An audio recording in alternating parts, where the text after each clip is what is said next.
Hello everyone, welcome to another simple tutorial in Windows 11 here.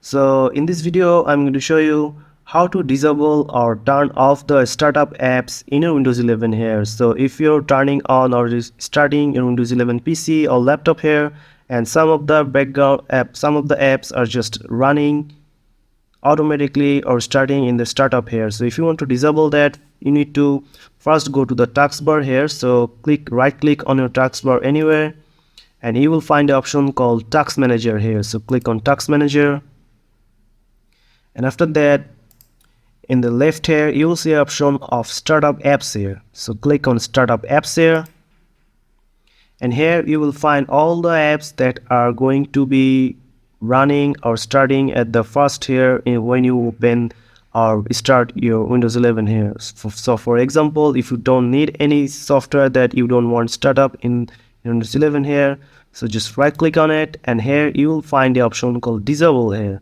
So just click Disable here, and that means these startup apps will not start at the restarting or starting your PC here. So you can choose all the apps to disable here. As you can see, enable, disabled, that means this is disabled or enabled here. So that's it guys, this is how you turn off or disable the startup apps in Windows 11. So if you found this video helpful, please subscribe to this channel, and thank you for watching.